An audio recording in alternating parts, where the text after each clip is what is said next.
പ്രകാശമേ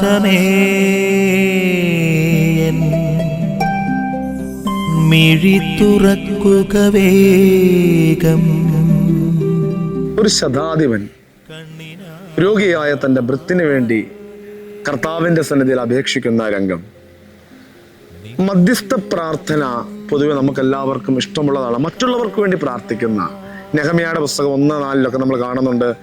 ജനത്തിന് വേണ്ടി പ്രാർത്ഥിക്കുന്ന നെഹമ്യ ഇതുപോലെ മറ്റുള്ളവർക്ക് വേണ്ടി തൻ്റെ ഭൃത്തിന് വേണ്ടി പ്രാർത്ഥനാ സഹായമായി കടന്നു വരുന്ന ശതാധിപനെ നമ്മളിവിടെ കണ്ടുമുട്ടുകയാണ്. ശതാധിപൻ പറയുന്ന, കർത്താവേ, അങ്ങന്റെ ഭവനത്തിലേക്ക് പ്രവേശിക്കാൻ ഞാൻ യോഗ്യനല്ല എന്ന് പറയുമ്പോൾ തൻ്റെ കുറവുകളെ കുറിച്ചുള്ള ഒരു ഓർമ്മപ്പെടുത്തലും, പാപിയായ അല്ലെങ്കിൽ പ്രതിസന്ധികൾ അനുഭവിക്കുന്ന തൻ്റെ വീട്ടിലേക്ക് ക്രിസ്തു കടന്നു വരുമ്പോൾ അത് അയോഗ്യതയ്ക്ക് കാരണമായി തീരുമോ എന്നുള്ള ഭയവും ഒക്കെ ഈ ശതാധിപനിലുണ്ട്.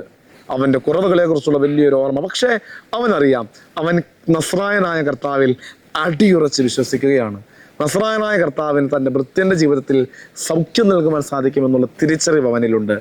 നമുക്ക് ഈ വചനം കേൾക്കുമ്പോൾ നമുക്ക് ആത്മാർത്ഥമായി പ്രാർത്ഥിക്കാം. ശതാധിപൻ്റെ മനസ്സ്, കർത്താവേ, കർത്താവ് ഒരു വാക്ക് ഉച്ചരിച്ചാൽ മാത്രം എനിക്ക് സൗഖ്യം ലഭിക്കുമെന്നും അവർ കർത്താവ് എൻ്റെ ഭവനത്തിൽ പ്രവേശിക്കുവാൻ തക്കവിധം എന്നുള്ള യോഗ്യത എനിക്കില്ലെന്നുമുള്ള ആ തിരിച്ചറിവ്, മിശിഹായിലുള്ള വിശ്വാസവും എൻ്റെ കുറവുകളെ കുറിച്ചുള്ള ബോധ്യവും എൻ്റെ ഉള്ളിലെ എളിമയും ഇത് സൗഖ്യമായി തീരും.